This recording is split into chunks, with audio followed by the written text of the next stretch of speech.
Salve, time do Musicalizando. Sejam todos muito bem-vindos a mais um episódio aqui, episódio especial hoje, dia 27 de dezembro, e eu só consegui tirar o Betinho de casa hoje. Tô tentando o ano todo, mas não teve jeito. Primeiro de 2023, hein? Primeiro de 2023, ele tava super corrido. Obrigado por ter vindo, saído de casa. Agradeço. E pra quem conhece o Beto de perto, sabe que, sair lá do universo dele, de produção, e hoje, com muito mais coisas que a gente vai falar daqui a pouco aqui, é um desafio.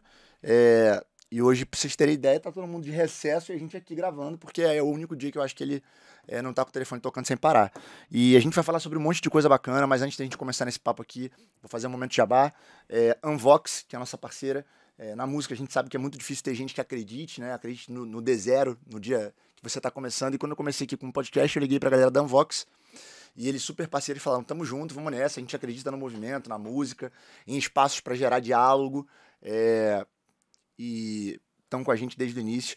É uma empresa daqui, nacional, que já existe há muitos anos, fazem caixas ótimas, e não só caixas de som, como outras coisas super bacanas. Airfry deles eu gosto muito, é do caralho. Mas aqui, como a gente fala de música, a caixa de som deles é uma coisa que a gente tem usado muito. Inclusive a gente gravou há pouco tempo agora uma série de clipe da Melinha, a gente usou ela para ser retorno, volta e meia a gente faz bate-bola de escolha de repertório aqui, usa ela também, enfim, é uma galera muito querida. E aí tem aqui o QR Code, ó, você bota lá o seu celular e eles te levam, nesse canto aqui? Isso. E eles te levam lá, você vai direto pro site. Caso você não consiga usar o QR Code, você pode ir lá no link que tá na descrição do vídeo e vai para lá também. Além da Unvox, a gente tem a Stream, que é a primeira music fintech do Brasil. Eles, na verdade, entram num estágio da carreira do artista que antecede uma agregadora ou antecede uma gravadora, que é aquele estágio em que ninguém quer te dar um adiantamento, em que ninguém quer te dar a mão, em que ninguém quer abraçar você, porque você faz ali, num trimestre, talvez, ali menos de R$1.000, R$800, R$500 de royalty, e eles fazem adiantamentos de 10 mil, de 5 mil, de 8 mil, na verdade de 1.000 a 1 milhão.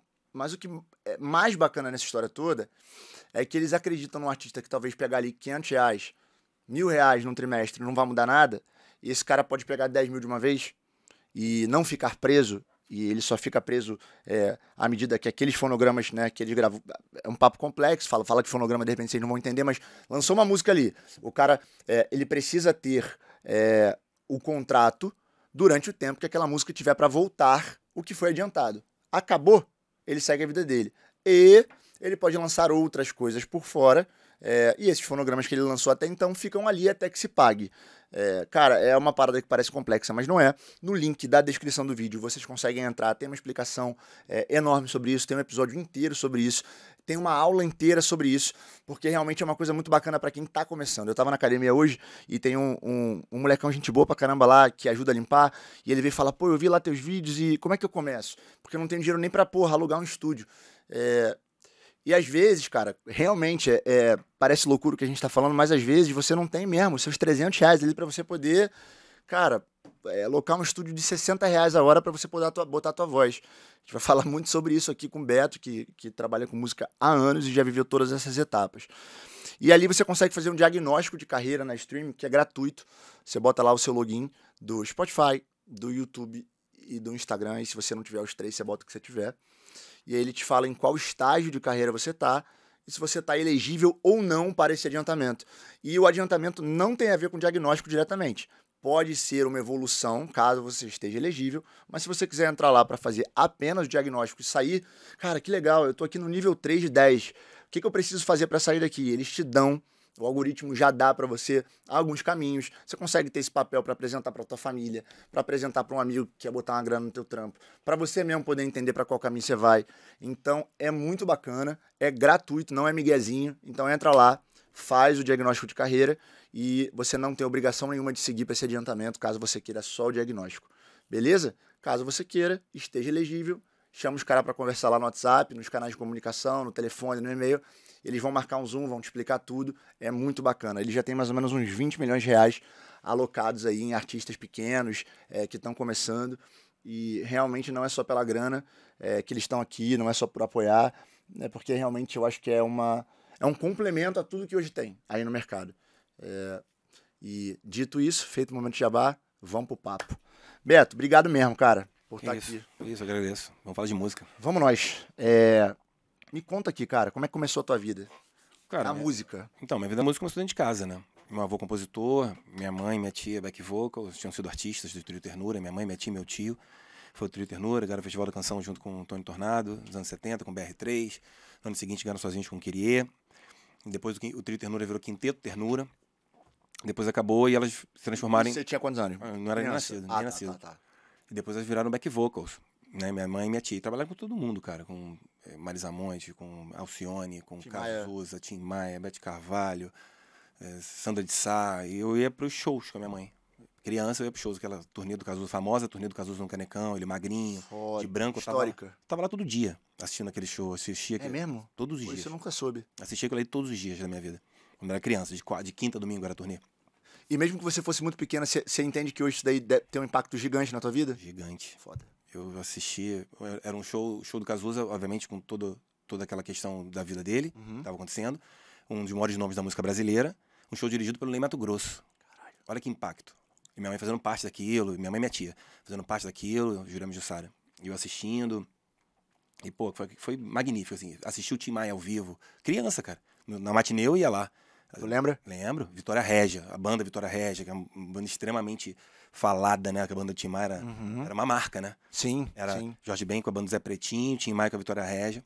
E eu tava lá assistindo aquilo. Então, assim, faz muita diferença na minha vida. E dentro da minha casa, por ser uma casa de música, eu ouvia de Steve Wonder a Zeca Pagodinho. Então eu ouvia de tudo. Então minha formação musical foi muito eclética. Outra coisa extremamente importante, eu cresci vendo meu avô perder noite de sono para achar a melhor palavra para aquela melodia. O teu avô compunha? Meu avô era compositor de Até Quarta-feira, que é uma marchinha de carnaval, né? Muito famosa. Sim. Compositor de Ninguém de Ninguém, que é uma música que tem mais de 60 regravações. Foi gravada por Agnaldo Timóteo, com a Albi Peixoto. Ninguém de Ninguém é gigante mesmo. Pô, gigante essa música. Então, meu avô é sócio do prédio da UBC, sacou? Foi diretor da UBC por muitos anos e tal. Então eu cresci assistindo meu avô perder não, ganhar, né? Noite de sono, achando a melhor palavra para aquela melodia. O que aquela melodia queria dizer. Então eu, criança, vi isso acontecer. Meus tios pegaram o violão, abrir compor e definiram a melodia. Não tá bom, vem para cá, vou fazer melhor, vou achar uma palavra. Essa palavra aqui não tá legal, essa frase aqui não combina. Eu cresci assistindo isso. Então o processo, eu peguei por osmose, né? E por muito tempo eu tenho que fugir. Não tem que fugir disso, eu não queria isso pra minha vida, não queria música pra minha vida. Estudei pra caramba, queria fazer direito, entrei na Federal e acabou tendo depois um tsunami que acabou me trazendo de volta e eu... Você se formou em história também, não foi? Passei pra direito e pra história. Tá. Era muito louca a parada, né? Dois universos completamente diferentes da música. Sim. Só que era história na PUC, direito na UF, Niterói, a logística. Caralho. Niterói é Gávea, sacou? Era muito distante. E aí era mundos muito diferentes também, mundo né? muito diferente. E ao mesmo tempo eu fazia música com meu tio na época para poder... Por hobby. E aí botava uma música, a música entrava no disco. Botava a música, era título do disco. Botava a música e virava música de trabalho. As coisas começavam a acontecer, assim, era a vida me chamando, sabe? Era meio que a vida me chamando. Vem pra cá, vem pra cá. Até que no ano 2000, com aquele disco do Bonde do Tigrão... Aí você conseguiu se formar? Incontrolável. Nada. Tá. Eu tranquei a faculdade no final do ano 2000 para poder fazer o disco do Bonde do Tigrão. Ali, vou me dedicar a isso, porque era o primeiro disco de funk que entraria na Sony. Mas como isso chegou até você, o Bonde do Tigrão? Então, o Mãozinha e o Vitor Júnior montaram um estúdio em frente à minha casa. Tá. E aí meus tios faziam uns sons lá. Vitor Júnior, que era da FM Dia. Não, Vitor Júnior produtor. Ah, tá. Que trabalhou com o Denis um tempo. Isso. Tá. E o Mãozinha, eles eram sócios, montaram um estúdio em frente num prédio, num quarto de apartamento, em frente à casa que eu morava. E aí a gente começou a se conectar, fazer umas músicas, gravar umas demos e tal. E aí surgiu a oportunidade do Bonde do Tigrão, eu tinha um contato na Sony, porque todas as músicas que eu gravava, eu editava lá. Ah, como autor. Como autor. Tá, então tua vida começou como autor na música. Começou como autor. Tá. E aí o Ronaldo Monteiro, que era da editora, foi chamado pra gravadora, na época. E era um cara que eu tinha muito contato, porque era ele que trabalhava as minhas músicas junto com o Marcelo Seródio, que hoje tá na Bramos. E aí o Ronaldo Monteiro foi pra gravadora e falou, quero contratar um artista de funk. Então o Bonde Tigrão surgiu naquele momento. A gente levou pra Sony e fechou eles lá. Eles já andavam? Já faziam show, sei lá? Já estavam estourados na Furacão, que Serão na Mão já existia, foi o Denis que entendi. produziu e tal, já tava bem andado. A gente levou e fez o baile todo. Aquela música explodiu no final do ano. Muito forte. E aí acordamos no primeiro, foi literalmente final do ano mesmo, fizeram uma Xuxa de Natal, de Réveillon, não lembro. Uma Xuxa cantando essa música, segunda-feira, nossa, era grande sucesso do Brasil. E aí, orgânico, né? E aí a gente acordou na primeira segunda-feira do ano com uma ligação da Sony, precisava fazer esse disco urgente. E a gente fez o disco e eu tranquei a faculdade. Só que naquele mesmo ano, outros vários discos pra Sony surgiram. por conta do sucesso que fez. Não foi esse do Liminha, daquele papo nosso com o Liminha? Foi, do Liminha. Que o Liminha foi lá até vocês, falou, Foi. galera, o Liminha era o quê? Era diretor artístico? Era vice-presidente da Sony. Vice-presidente, tá. E aí, cara, o disco vendeu 510 mil cópias físicas de CD na Um época. disco que vocês fizeram no quarto. Num quarto. Não, que tinha uma tiragem inicial de 3 mil cópias. O disco vendeu 510 mil. E aí, cara, foi uma loucura, porque numa determinada semana, ele chegou a ser o primeiro disco mais vendido da Sony no mundo, tirando os Estados Unidos. Tinha sido o disco mais vendido da Sony no mundo numa determinada semana. Foi uma loucura, assim, foi bizarro. Ali tu tinha certeza já. Ali você foi pra música e foi de cabeça. Não tinha certeza nenhuma. Nenhuma ainda? Nenhuma certeza. Eu tranquei pra poder fazer, só que começaram a acontecer muitas coisas, minha vida autoral começou a andar muito. Não, fazendo mesmo muito depois do pagode. Bonde do Tigrão, você ainda tava inseguro. Total. Caralho. Demorei anos pra entender que não era sorte. Demorei anos. Por muito tempo eu achava, não, dei uma sorte, mas certeza demorou muito tempo pra ter. Caralho, que loucura. Cartesiano, eu sou um, né, mano? A gente fez a Enneagrama, sabe que eu sou número um. é. É difícil a gente ter... É muito pragmático, né? Não, A certeza é uma mas coisa que pra certeza- você tem que Pô, ter você- muito. É a repetição Cara, absurda. a vida tem que repetir muitas vezes pra eu ter certeza de alguma coisa. Enquanto a vida não repete muitas vezes, não tem prova dos 9 várias vezes, não tem certeza de nada. E hoje sou mais maduro, sou muito melhor do que já fui um dia. Mas naquele momento, começando a minha vida, nossa senhora, muitas incertezas. E aí, mas só que eu não tinha tempo pra voltar pra faculdade, porque surgiram outros vários discos pra Sony, minha vida autoral... Então não foi nenhuma decisão, não tinha como fazer os dois. Aí você teve que trancar a faculdade. Cara, Deus me pegou pela mão e falou, vem pro teu caminho. Foi isso que aconteceu. Vem pro teu caminho, porque ele atropelou tantas coisas. E aí, uma música que eu gravei com um pique novo, chamada Eu Tenho Muito Mais, que entrou aos 49 segundos do tempo no disco, explodiu. Eu gravei com o Belo, aí as coisas começaram a acontecer de uma forma... Tudo naquela sequência ali. Como autor, né? Aí as coisas começaram a acontecer de uma forma que eu falei, cara, não tô conseguindo voltar. E fiquei na música até hoje. Caralho, que parada sensacional. Então ali você entrou na música, beleza. De lá pra cá você fez uma série de coisas, eu te conheço já há muitos anos. E vou tentar resumir pra quem tá em casa, não tenho aqui uma ordem cronológica, mas do Bonde do Tigrão pra cá, se você tivesse que fazer até chegar hoje na Music, fazer uma pegar pontos específicos, é óbvio que de repente você vai esquecer alguém e aí é ruim, mas Bonde do Tigrão, logo depois qual foi um big name, assim, um acerto gigantesco como autor, como produtor que você deu? Talvez Kelly, ou antes teve alguém aí no meio do caminho? A concomitante ao Bonde do Tigrão, cara, gravar com o Belo pra mim foi uma... Mesmo que a música não tenha sido música de trabalho, foi uma música chamada Do Meu Jeito, que entrou num disco dele chamado Valeu Esperar. Existe o Valeu Esperar, é o primeiro disco pós o Desafio. Foi o disco que rachou o Brasil no meio, né? Que vendeu 1 milhão de cópias e tal. Ele fez um Valeu Esperar e eu entrei nesse disco como autor, uma chamada Do Meu Jeito, minha e do Júlio Borges. E, pô, pra mim teve um valor gigantesco. Você já era fã? Muito fã. Foda. Soweto tava na escola, pô. Eu via como fã.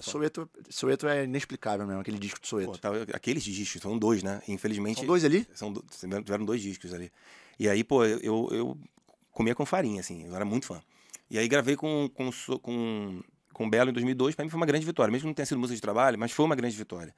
Em 2003, tivemos um ano... Final de 2002, teve um ano que a gente começou a desenvolver o Gustavo Lins, né? Como autor, fui chamado lá na editora da Sony. Marcelo Serodi me apresentou a ele, falou, pô, vamos começar a fazer um trabalho com esse menino de autor e tal. Ele tinha 16 anos. E aí eu comecei a fazer um trabalho com ele como autor, desenvolver um trabalho como autor, e deu muito certo também. A gente escreveu muita coisa que acontou. E a carreira dele, de artista... Andou de duas formas, né? Como autor, a carreira dele e como artista. Como artista. E como artista fechou com a Warner. Aí o Prateado produziu o disco, a gente lançou o disco dele também em 2003. Eu falo a gente porque, pô, participei de todo o processo. Produção das músicas também? Não, produção do Prateado. Mas autor pra caralho. Quase tudo. A gente escrevia muita coisa junto. A gente durante um bom tempo ele foi teu maior parceiro, né? De composição ali. A gente compunha muita coisa.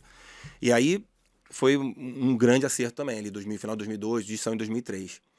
Em 2003, com o Gustavo, a gente fez a Doleta. Sim. Eu, Gustavo e Vitor Júnior. Foi um grande sucesso da Kelly. A música explodiu também nacionalmente. E aí vem a Kelly na tua vida. Entra ali. Foi o primeiro sucesso com a Kelly. Tá. Foi a Doleta. E aí a gente teve, pô, em 2004, uma música com um sorriso maroto, chamada Me Olha nos Olhos. Que também foi um divisor de águas na carreira deles. Cara, foi a música que levou eles ao primeiro disco de ouro e DVD de ouro. Sim. Então, assim, uma música muito especial pra eles e pra mim. Uhum. A gente tava conversando sobre isso antes de começar aqui, né? Você perguntou de uma música, de músicas importantes. Eu digo que essa música pra mim é uma música fundamental. Na minha vida é uma música fundamental. Agradeço muito o Sorriso por isso. Em 2005 a gente fez a Perla lá com o Jay Malboro.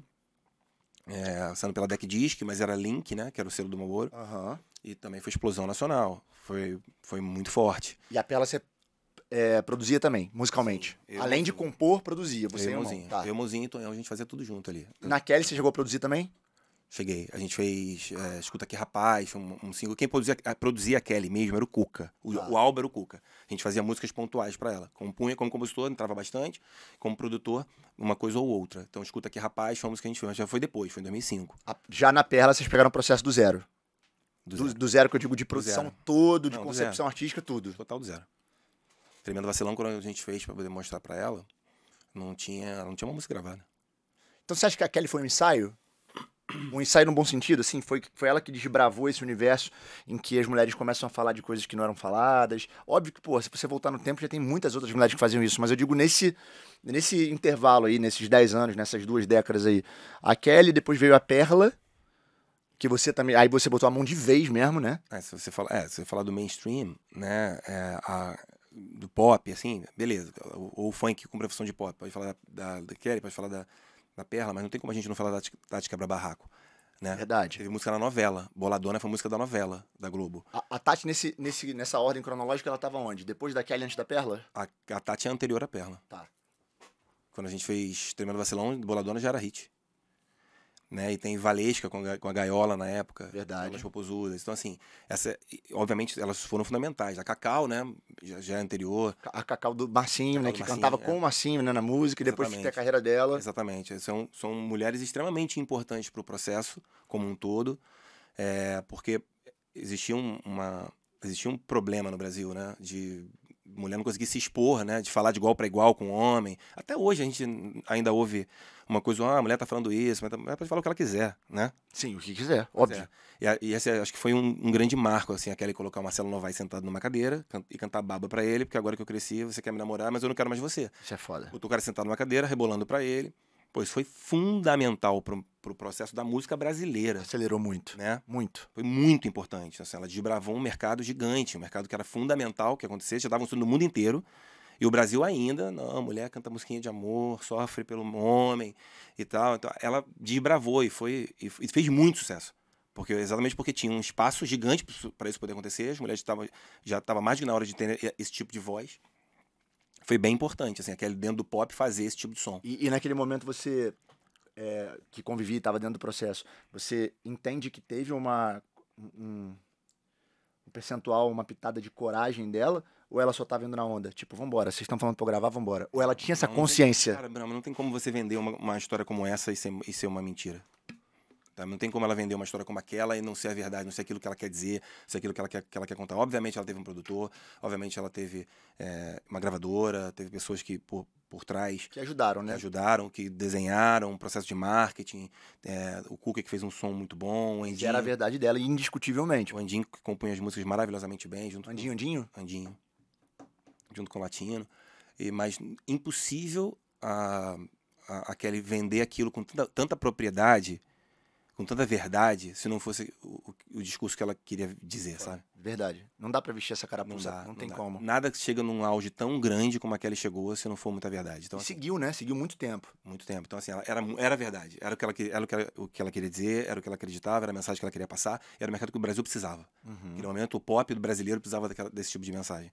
Então, foi muito importante. Então, a Perla, quando chegou, em 2005, a Kelly já tinha desbravado. A Kelly e todas essas mulheres que eu falei já tinham desbravado umas mais mainstream, outras mais gueto, mas as duas ou as 5, né, que você falou de 5 mulheres aí, você falou de Tati, você falou de Valesca, você falou de Cacau e várias outras aí que a gente não vai citar porque a gente não vai lembrar, talvez, mas esse grupo de mulheres desbravou muito, né, pegou ali aquela estrada cheia de mato e foi capinando, para que a Perla pudesse passar um pouco mais... É isso, a Perla também contou dificuldade, também. Sim. Foi difícil, ainda era muito difícil, 2005, né?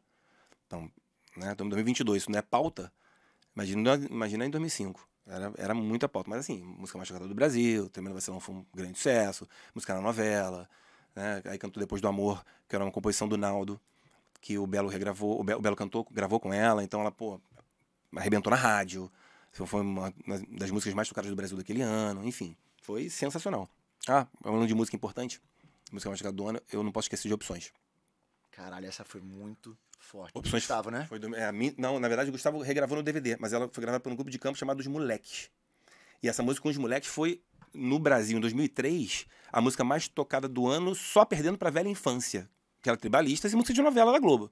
Não tinha como superar a Velha Infância. Na Voz dos Moleques já era Na porrada. Voz dos Moleques, mas fizeram Faustão, um grupo de campos que não tinha uma música gravada sequer, lançada sequer. Fez Faustão. Caralho, essa música foi muito forte. Muito forte. Essa música eu tocava até com o rádio desligado, meu Deus. Eu Mano, lembro muito disso. Então, foi um grande marco, assim. Eu lembro de eu ir no McDonald's, comprar um sundae e a pessoa me entregar o meu sundae cantando a música. Eu estava tocando no rádio e a pessoa, era uma menina, estava cantando a música e me entregou o sundae. E esse tipo de composição, né? Óbvio que tudo, nada mais é inventado, né? As pessoas remodelam, etc. Mas esse tipo de composição, listada, enumerada, esse tipo de sacada, depois tiveram várias, né? Eu acho que eu não me recordo de uma anterior a essa tão mainstream aqui no Brasil. E o pagode não era tão mainstream. Sim. Mas ainda assim, eu lembro que o bagulho era, assim, porra, era um tiro de canhão mesmo. Sim. Só voltando nessa cronologia, que é importante dizer, porque eu falei do Sorriso Maroto 2004, Meu Olho nos Olhos. Mas isso foi 3, né? Em 2003 teve essa música essa música dos moleques que foi um absurdo, assim. Acho que naquele momento o maior sucesso da minha vida ali. E você... porque foi junto com a Doleta. Então, o papo do podcast ele não é linear, né? Que a gente vai lembrando e vai voltando. Aí eu vou também aproveitar e fazer uma pergunta. Você acha que você foi, mesmo nessa incerteza, de um cara cartesiano, de um cara tipo pra caralho, você acha que ainda assim essas pequenas conquistas foram te deixando mais confiante? Você já partia para uma próxima caneta, para um próximo projeto mais confiante? Ou ainda achava que era golpe de sorte? Não, foi me deixando confiante. O passar do tempo foi me deixando confiante. Mas acho que era meio que um trauma, sabe? Por que eu não queria música? Porque eu cresci assistindo na minha casa a inconstância financeira. Total insegurança. De uma época que uma era época assim. muito boa. Acho que música a gente vive muito isso, né? Momentos bons, momentos não tão bons. Eu falei, não, eu não quero isso, quero saber quanto eu ganho por mês. Mas você acha que também não faltava naquela época uma organização por parte dos artistas, por parte dos autores, por parte dos... financeira mesmo, uma organização que talvez você começou a ter porque você veio de uma outra escola, você teve a possibilidade de ter estudo, de ter mais conhecimento de vida mesmo. Assim, a música ela é sazonal. Sim, sim, sem dúvida. Ela é sazonal. Por exemplo, minha mãe fazia back-vocal com um determinado artista. Se o artista tirasse férias, ela não tinha dinheiro. Saca? Isso depende muito do outro. Isso é verdade. Né? Você como autor, você precisa gravar a música com um determinado artista. O cara encerra a carreira, ou encerra a carreira dele, você não grava mais com ele. Então você depende muito do outro. Então essa é uma situação que naquele momento, né, na minha imaturidade, dos meus 20 anos, eu não queria pra mim. Queria saber quanto eu ganho, queria depender de mim, sabe? Então isso eu digo pra você que era meio que um trauma, mas aí aos poucos as coisas foram se consolidando, eu fui entendendo também que eu sabia fazer. Né, com opções, já foi 2003, já tinha gravado com o Belo. Gravar com o Belo, pô, te sedimenta, né? Aí vem opções, porrada. Aí vem Kelly, porrada. Exatamente. Alô dos Travessos no mesmo ano, 2003. Porradão. E o disco do Gustavo foi muito bem. E pô, tinha um monte de música ali. E depois vem Perla e porrada. Exatamente. E aí, Perla foi 5? Foi 5. Aí em 2006 tivemos o Pra Ver o Sol Brilhar, que foi aquele DVD do Belo de estúdio. Que foi uma volta dele para um momento bom, né? Exatamente. E aí, pô, naquele DVD ali, eu e o Prateado, a gente tinha 4 músicas juntos. E Pra Ver o Sol Brilhar foi uma grande música do álbum, né? Cara, foi gigante. Foi um grande sucesso. É gigante, né? É uma das maiores músicas da carreira dele. É gigante. E foi um grande sucesso. E foi uma música que... Aí eu já não tava mais pensando naquele medo do começo da carreira, entendeu? Aí eu já não tava mais pensando. As questões eram outras, mas não eram mais essas aí. Não estavam rolando mais essas inseguranças. Exatamente. E aí Perla, mais um ponto muito foda dentro dessa cronologia aí das mulheres. E 5, 6, de 7 pra cá. A gente se conheceu, acho que foi em 7.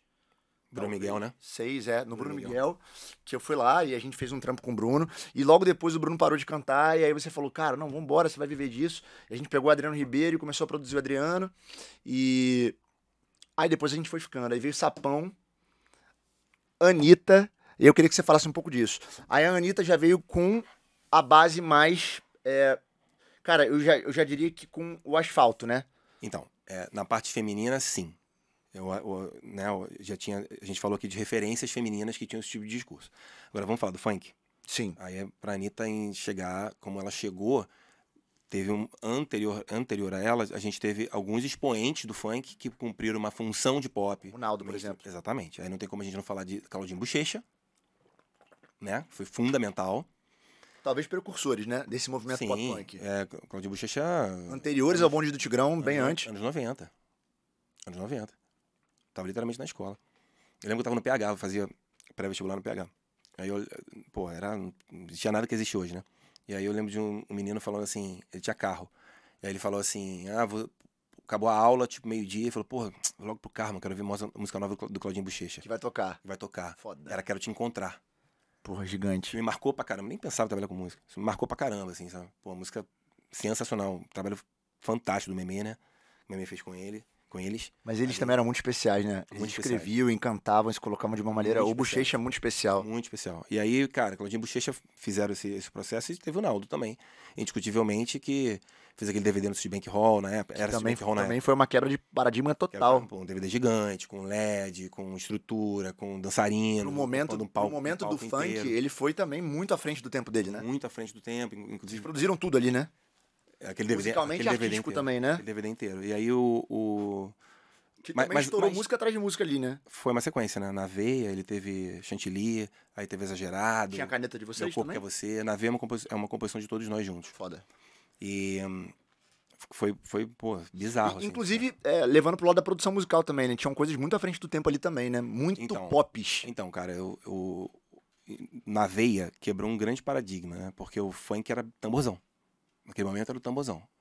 Já na Perla o tamborzão tinha sido usado, tinha sido Leozinho, lembra? Tchurap Tchurum tinha tambozão pra caralho. Tinha, o Leozinho também, era o É tamborzão. verdade. E aí o Mãozinha teve uma visão gigante, que ele falou, cara, você sai na noite, as músicas que estão tocando são 130, que é a velocidade do funk, e uma sonoridade gringa. Vamos tirar um tamborzão, vamos encarar isso, vamos tirar o tamborzão e vamos fazer essa sonoridade gringa na velocidade de funk, com o Naldo cantando em português. Vocês substituíam alguns elementos do funk por outros elementos do pop e deixavam com a mesma cadência, com o mesmo ritmo. Tinha uma melodia, Tá. tinha uma melodia muito forte, que era uma coisa que não estava acontecendo no funk naquele momento. As Uhum. músicas tinham melodia, porque o Naldo canta pra cacete, então tinha melodia.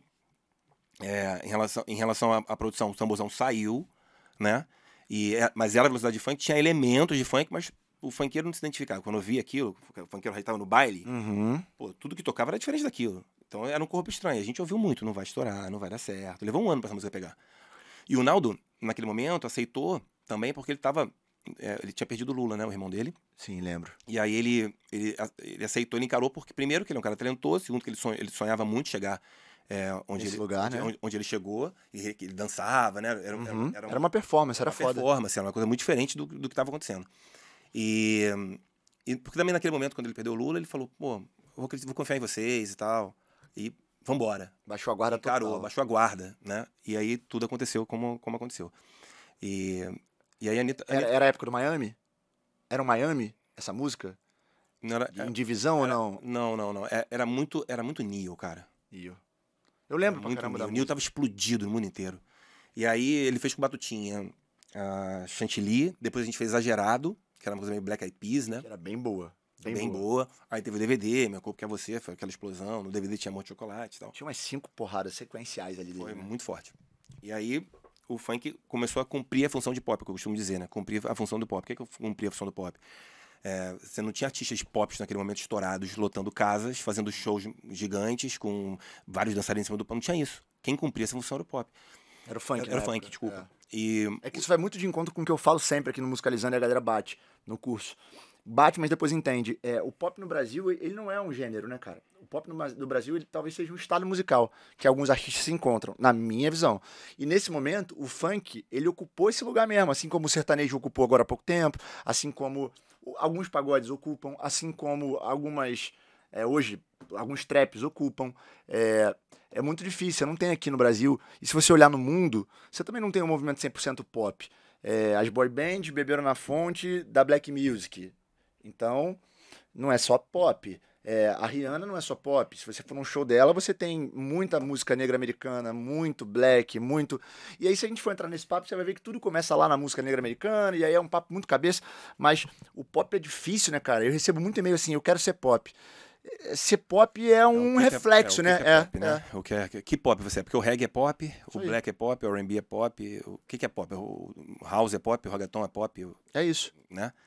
Dancehall é pop. São expoentes de segmentos que já existem e quando eles O vão trap muito é pop bem... e o pop é pop, né? É foda, exatamente. É E muito o papo é pop no final também. No final tudo é pop. Caralho, que loucura. E aí, mas ele cumpriu essa função. Tocou em rádio pop, por exemplo. As rádios Sim. pop se abriram pro Naldo naquele Acho que foi o período. primeiro artista que conseguiu quebrar essa barreira aí, Pois né? é, Tocar numa Mix, por exemplo, numa Jovem Pan. Eu acho que foi o primeiro. E aí, mas abriu essa porta, né?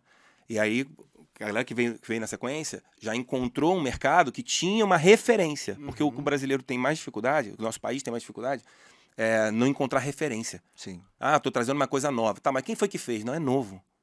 Tá, mas tipo o quê? Né? Sim. Sempre tipo alguma coisa que já existe para as pessoas poderem tentar se localizar, tentar entender. Isso é muito do Brasil, né, cara? É muito daqui. Então, assim, o Naldo ele teve essa importância gigante porque ele conseguiu fazer com que as pessoas que vieram após ele já tivessem essa referência, né? Do funk cumprir essa função de pop. Porque o funk, por muito tempo, foi uma opção social, não era nem considerado estilo de música, né? Sim. Não levavam o funk a sério. Sim. Então, ali quando viram um mega show montado, um grande DVD, uma quantidade grande de CDs. Um valor de cachê alto. Valor de cachê alto. As pessoas também não respeitavam isso. Show em rádio, música em rádio, música em novela. Faustão pra caramba, televisão pra os caramba. grandes programas de televisão, que é diferente da realidade de hoje, mas, pô, fazer um Faustão naquele momento Sim. era o ápice que um artista podia chegar. Era tudo muito diferente. Muito diferente. Então ele conseguiu, né, realmente abrir essa porta. Tá em grandes, eu lembro que ele começou a entrar na Playboyzada, fazia festas e eventos com ticket médio altíssimo. Eu lembro de show dele na Marina da Glória, de show dele na NUT, que era uma boate que na época não tinha tanto show assim. E ele peitava, ele levava banda, que era outra coisa importante. A galera tocava normalmente só com DJ, Isso. o que não é algo que é ruim, ou não estamos falando aqui se é bom ou ruim. Mas era uma realidade, naquela época era o DJ e cantava ali. Ele levava banda mesmo, né? Botava bateria, botava baixo, guitarra, se eu não me engano tinha até um teclado, era uma banda mesmo. Balé. Isso foi um marco, cara. Isso foi um divisor de águas. E depois veio a Anitta, e aí a Anitta também encontrou outras dificuldades, eu lembro muito claramente, mas ali eu acho que foi uma era que nunca mais vai voltar a ser, né, como era, porque eu acho que aí ela pegou realmente um pouco mais pavimentado, mas ela também levou a coisa para um nível, outro patamar, que possibilitou a vinda de outras mulheres tão talentosas como Ludmilla, como Lesha, como Poca, cara, como tantas outras que a gente não vai citar aqui, porque se a gente citar, a gente vai ficar o dia todo. E nunca mais desceu daquele lugar, né? Só cresceu, né? E aí eu acho que o funk, esse pop, aí ele nunca mais deixou de existir. Sim. Porque até então era sazonal, né? Vinha uma Kelly, apagava a chama. Aí vinha uma Perla, apagava a chama. E aí, porque a Anitta ela veio quase que 5 anos depois de uma Perla. 5 a Perla? Mais, né? Porque ela começou na Furacão 10, né? Mas essa Anitta que todo mundo começa em 12. 12 ali, 2012. Ali, dali pra cá, a gente já tá falando de 10 anos sem que exista esses apagões que tinham. Sim. E aí, eu acho que foi muito isso mesmo, né? A Anitta fez sucesso demais. Ela abriu uma vertente de pessoas que queriam fazer sucesso também. E viram no funk essa possibilidade, né? Posso cantar, posso ter melodia, posso fazer bons clipes, posso fazer Faustão, posso ser tema de novela, posso. O funk passou a poder, né? Sim. Então essa geração foi muito importante para as pessoas entenderem que o funk pode, né? O funk... A mulher, né? A mulher pode, o funk pode. Isso deu muita voz também, muita voz. Muita voz. E aí vem uma sequência de mulheres, de artistas, de um modo geral. A própria Luísa, Isa também bebem dessa fonte, não deixam de beber, né? Porque são... a Luísa mais, a Isa menos, né? Mas a Luísa acho que bebeu em si. Não pode dizer que a Luísa é uma funkeira, mas em dados momentos da música dela, né? A influência tá ali. Mas se você pegasse a Isa lá atrás, na época da Anitta, ou antecedendo a época da Anitta, talvez você não encontrasse portas abertas. Porque esse tipo de som, feito predominantemente com beats, em que a mulher se apresenta com um balé enorme, caralho, não tinha esse lugar. Sim. A importância da Anitta dentro desse contexto, ela é histórica, assim. É isso. Daqui a 50 anos vai se falar disso. É isso que eu quis dizer quando eu falei. O bom é que com a internet tá tudo registrado, né? Não tem como as pessoas falarem agora, não foi assim. Não foi assim, eu lembro diferente. Não, tá lá, mano, tá registrado. Daqui a 50 anos vai se falar disso. Então vai estar velhinha e vai se falar disso. Que ela foi a mulher que conseguiu, que transpôs, que levou para outro lugar, ponto fora da curva, sim, que abriu um espaço para outras mulheres. Cara, eu poderia abrir 10 é pouco, sei lá, 100 parênteses aqui para falar da Anitta, mas eu quero abrir só um. Zen. que eu acho que foi um divisor de águas também, dentro da carreira dela. Porque até então ela vinha fazendo coisas muito pop, mas nada era 100% pop ainda. Tinha sempre um funk misturado, alguma coisinha, nem que fosse na dança, na postura. Cara, Zen, eu lembro que nessa época a gente trabalhava junto, ficou 8 meses em primeiro lugar na frente do Vitor e Léo, que na época era impossível de bancar o Vitor e Léo. Eu fiquei no show de rádio, na coxia, vendo ela fazer 3 músicas, né? Quando ela cantou Zen, ela fez Show das Poderosas, fez Mega Abusada e cantou Zen. Quando ela cantou Zen, eu lembro que atrás de mim tava um divulgador de rádio e ele falou, cara, essa música aí tá na frente de Vitor e Léo já tem uns 3 meses, eu só ouvindo. Porque até então era impossível desbancar. Eles estavam em primeiro lugar, absoluto, era aquela época auge do Vitor e Léo. E a questão não era a competição em si, mas era uma mulher que veio do funk carioca cantando um reggae. Ali era um reggae, né? Era. E ficar em primeiro lugar de maneira avassaladora em todas as rádios, não era em rádio pop só. Você escreveu essa música, não foi? Sim. Como é que foi? Do nada? Cara, Ou foi pensado, ou foi porque você já fazia o artístico da Anitta junto com ela? Sim.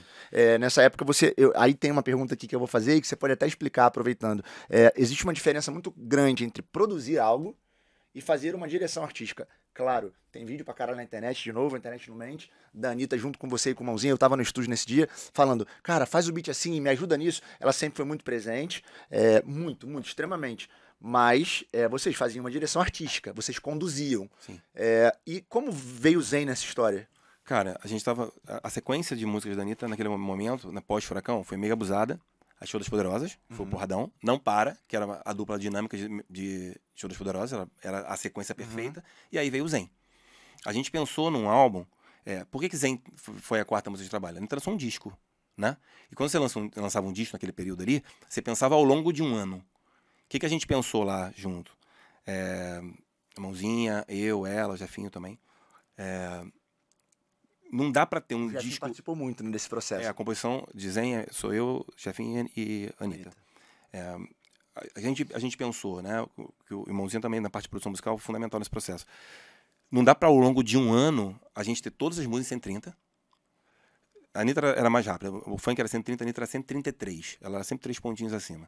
Mas tudo bem, não dá pra você ter 12 músicas 133, não dá pra ser todas as letras com um discurso de dedo em riche, e afrontando, e fazendo, e acontecendo. Em algum momento tem que baixar a bola, né? Tem momento pra tudo, né? Sim. Então, assim, em algum momento vamos baixar a bola e falar de amor. Porque é um álbum, são 12 músicas. Então, já tinha falado que ela era mega abusada, tinha falado de Show das Poderosas, que era música de mulher pra mulher, né? Já tinha tido Não Para, música fantástica. E tinha outras músicas no disco de atitude. Em algum momento, precisava dar uma baixada na bola, falar de amor. E aí Zen foi fundamental dentro do processo dela, porque foi essa serenizada, né? Num dado momento. Primeiramente, não era um funk. Como você falou, muito bem falou, era um reggae. E ela era uma música extremamente radiofônica. Por que ela ficou na frente do Vitor e Léo? Talvez seja a música da Anitta que mais tocou no rádio, talvez. Sim. Seja até hoje a música que mais tocou no rádio da Anitta. Porque naquela época o digital não era tão forte, então a rádio era o único veículo poderosíssimo fora a televisão. Então talvez tenha sido a música da Anitta que mais tocou no rádio na história. Não sei, não tem esses dados, mas possivelmente. E por ser reggae, não teve resistência a rádio nenhuma. Rádio sertaneja tocou essa música. Sim. Rádio pop, rádio popular. Sim. Rádio tocou em rádio adulta. Isso daí era uma parada que, assim, não acontecia há anos, desde o Seu Jorge. Eu lembro que a gente chegou a falar disso no estúdio. Era o Seu Jorge com... vai no carro... ali... Condomínio, né? Condomínio. Naquela época ali, ele conseguia fazer esse crossover, mas não entrava em rádio sertaneja. Ali ela entrou em todas, porque o sertanejo nessa época tinha uma pegada muito romântica. Vitor e Léo. Sim. Então, ali, fica arrepiadão, porque nessa época a parada foi muito devastadora. Mas, no bom sentido. Mas a minha pergunta é, na hora da composição em si, da produção musical, do artístico, você já respondeu que você pensou nisso.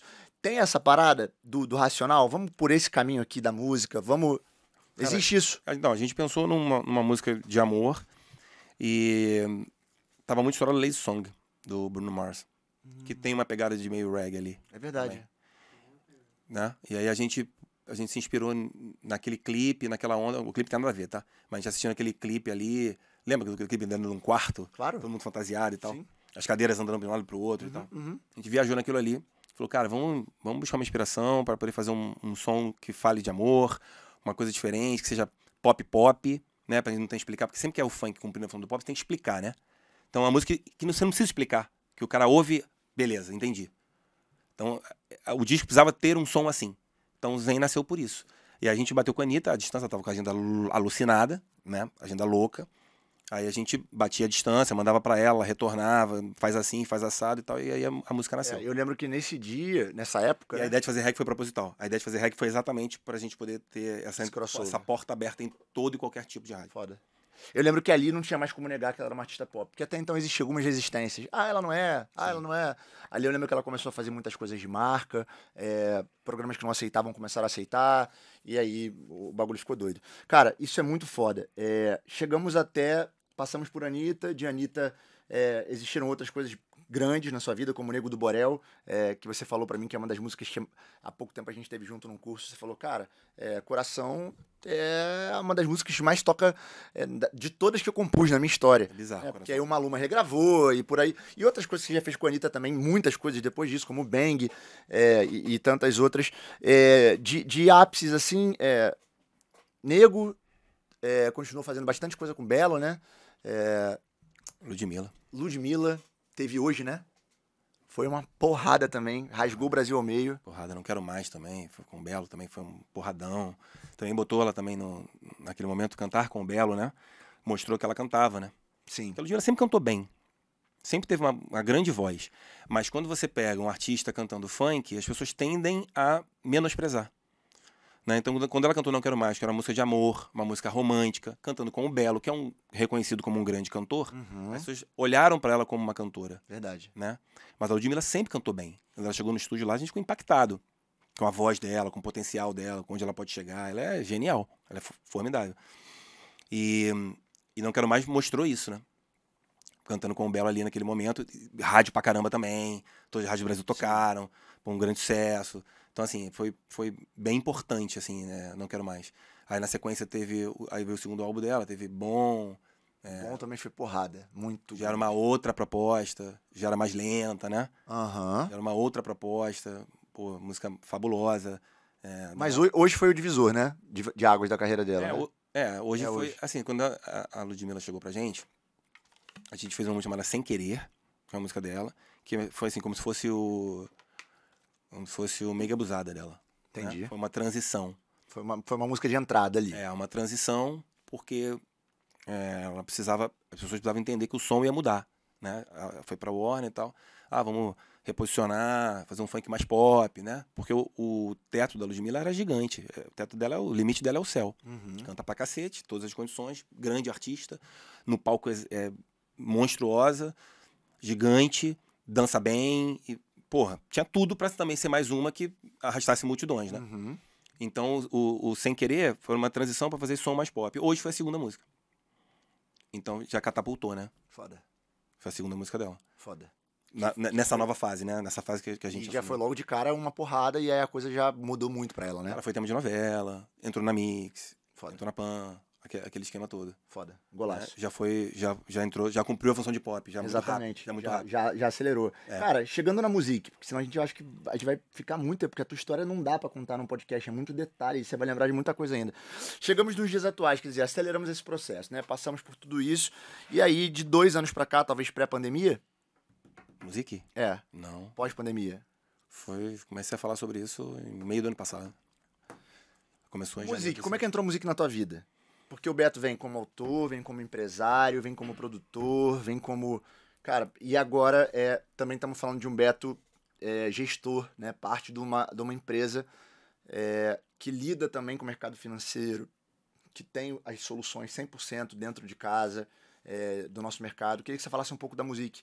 Inclusive da escolha do nome, que eu acho que a gente pode começar por aí. Cara, fui procurado muitas vezes, por muitos anos, por muita gente. Tem dinheiro pra investir na música e tal. Eu nunca fechei nada. Nunca entendi que isso era importante, ou que eu precisasse disso. Pelo contrário, acho que tô acostumado a fazer... Sempre fui acostumado a fazer muito com pouco, né? E, uma grana pra investir, tem não sei o quê, mas de onde é o dinheiro? Tem procedência, não tem procedência? E acabei nunca fechando nada.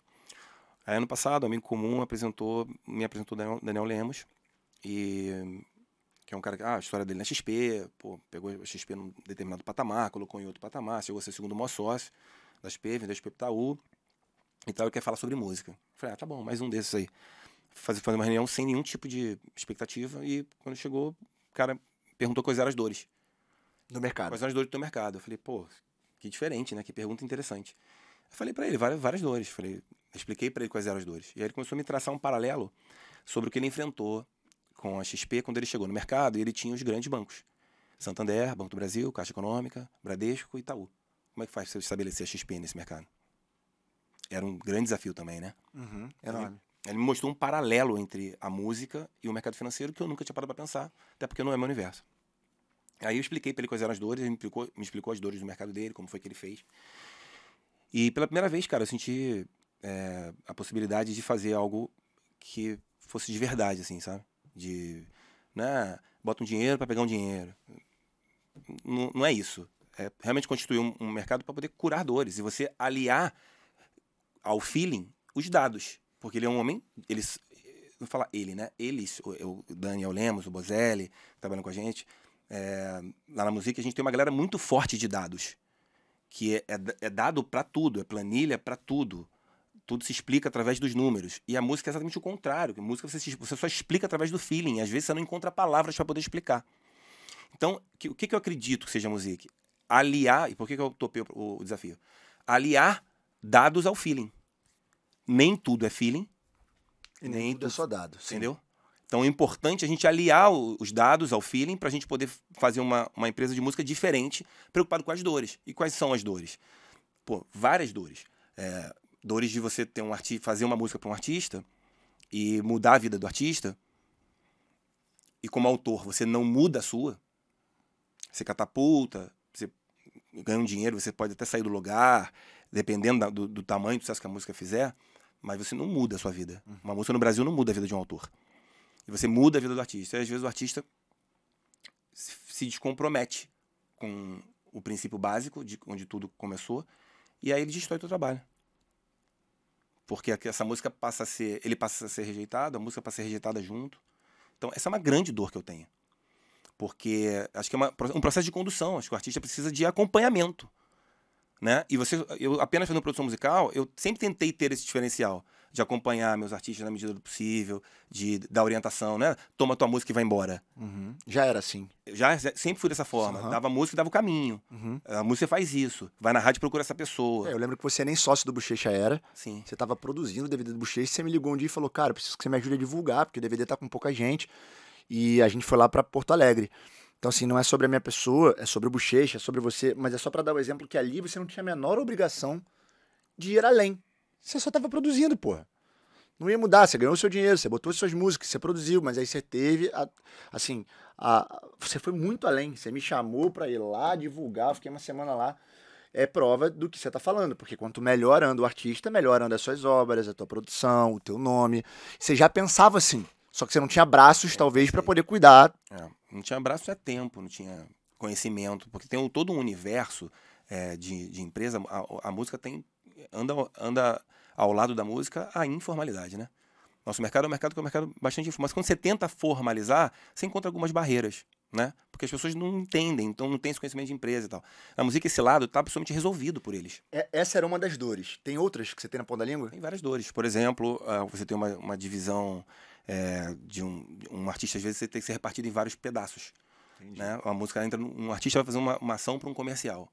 Ele quer o melhor valor para a imagem, a gravadora quer o melhor valor para o fonograma, a editora quer o melhor valor para a obra. E aí vira uma guerra.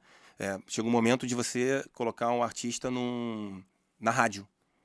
A gravadora quer fazer a rádio onde tem streaming, que é onde ela ganha mais. O artista quer fazer, o empresário quer fazer a rádio onde faz show. Isso tudo são ineficiências do nosso mercado que fazem com que as coisas não andem tão bem quanto poderiam. Quando anda bem, poderia andar melhor. E tudo isso foi colocado em pauta nesse papo de vocês? Todas as dores que eu coloquei foram essas. E aí essas dores são dores que ele falou do outro lado, Daniel. Cara, vamos tentar sanar, vamos chegar junto num lugar comum onde a gente consiga resolver, equilibrar isso. É isso? É isso, mas assim, não tenho o menor sonho, de menor ilusão de que isso é fácil e que isso é rápido. Tenho certeza absoluta que é um processo que eu encarei, né, de entrar e fazer o que tem que ser feito para poder chegar num determinado ponto e falar, bom, agora tem caminho, sabe? Entendi. A empresa, inclusive, pode seguir, independente da minha existência ou não. Porque é um música é o que conceito hoje? formado.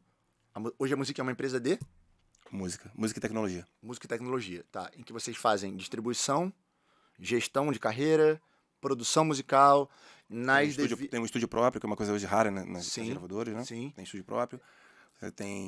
Você tem Marketing, marketing, venda de publicidade, venda de venda show. de show. Então é uma gestão completa. E aí o artista ou vocês escolhem a quatro mãos quais são os tipos de serviços que eles podem ou não ter. Depende da forma como o artista é. O artista pode ser 360 e é 360 de fato, né? Uhum. Não é aquele 360 que você tem um percentual do show, Sim. né? Então, o artista, se ele entra na música como gravadora e como direcionamento artístico, ele é 360 de fato. Ele não tem o percentual do show. Ela é um outro CNPJ, mas ela vende show. Então, ela gera isso também. Entendi. Lá dentro tem soluções de financeiro, de tudo, jurídico, tudo. Cara, É porque é muito difícil eu acho que você explicar precisa isso, né? trazer o Bozelli pra cá, porque Vou ele trazer. ele é crânio, ele é gênio. Ele Bozelli, sabe pra tudo. quem não sabe, é o CEO da empresa. Que cuida, assim, que o Beto tava me explicando aqui em off, é a pessoa que era do mercado financeiro, hoje mergulhou e gabaritou todas as questões, necessidades, pontos, observações do universo da música, quer dizer, já entende tudo, e ele busca esse equilíbrio. Ele é um cara que junta os dois mundos, então ele vai poder falar dessas questões mais técnicas, que talvez o Beto saiba, mas eu não vou ficar gastando o tempo dele aqui para falar de coisas que outras pessoas podem falar, E, até assim, porque a gente abre, né? assim, muito legal, porque são pessoas, tanto o Daniel quanto o Bozelli, são pessoas que não sabiam a diferença de obra e fonograma. Foda. E hoje dominam, um ano depois, Dominam. 11 meses depois, começou em janeiro. Dominam completamente, sabe tudo sobre isso, sabe? Então, Diferencial da música, me fala um, grande. cara, o diferencial da música é de governança, né? Foda. O artista sabe exatamente quanto é investido, sabe exatamente quanto entrou de receita, sabe exatamente qual é a conta dele, sabe por que ele está recebendo. E isso é uma coisa. Não tem golpe de sorte, construção. Construção. E tem uma coisa extremamente importante, eu acho, né? Que a gente. Todo mundo tem isso claro lá? Todo mundo tem isso claro. Vamos construir. A coisa é feita ao longo de 3, 4, 5 anos. Construir. E uma coisa extremamente importante é que eu quero formar pessoas profissionais que entendam sobre o que estão falando, sabe? Muitas vezes o artista faz uma música, eu digo artista de um modo geral, tá? O produtor, o beatmaker, o compositor, o cantor, faz a arte da música. O cara não sabe o que está fazendo, não sabe por que está fazendo, não sabe o que vai receber, qual o direito que tem direito. Então, assim, eu sei que é complexo. É muito complexo. Sim. Eu estou nisso há muito tempo, talvez modestamente falando, mas um dos caras que sabe um pouquinho sobre isso aí, eu não sei tudo, pô. Não tem como. Longe de você saber tudo. E a hora que você falar que você sabe tudo também, eu acho que é a hora que você parou de aprender. Eu sei o básico. Eu sei o básico para entender o que eu tô fazendo, para entender o que eu tô ganhando, para entender por que eu tô ganhando, por que eu não tô ganhando, por que eu entendo o básico. Então, o que eu procuro fazer lá? Dividir meu conhecimento. Eu quero artistas que entendam sobre o que estão falando. Sim. Eu quero artistas que saibam o que estão recebendo. Eu quero produtores que entendam o que estão fazendo. Sim. Que saibam o que estão fazendo. Eu sei que não é fácil, é um processo de construção. Ao longo desse ano eu tive muitas conversas com todo mundo lá. Todo mundo trabalha lá, com os beatmakers e tal. Por que você está recebendo isso? Por que você está fazendo dessa maneira? O que é royalty artístico? O que é direito conexo? O que é direito autoral? Sabe? Sim. Explicar coisas que são... O que é uma obra? O que é um fonograma? O que é uma edição? Explicar o básico para que as pessoas, ao longo do tempo, vai ficando natural, né? Sim. Mas esse primeiro ano foi um ano de incutir, tanto nos artistas quanto nos produtores, as pessoas que trabalham com a gente, os conhecimentos básicos, para a pessoa saber em que mundo que ela está inserida. Para não ficar fazendo só música e não saber nada a respeito. Eu acho que é um paradoxo isso, porque a grande beleza da música é literalmente você ter que tratar de coisas subjetivas com o ser humano, que também é algo muito inconstante. É um ser inconstante.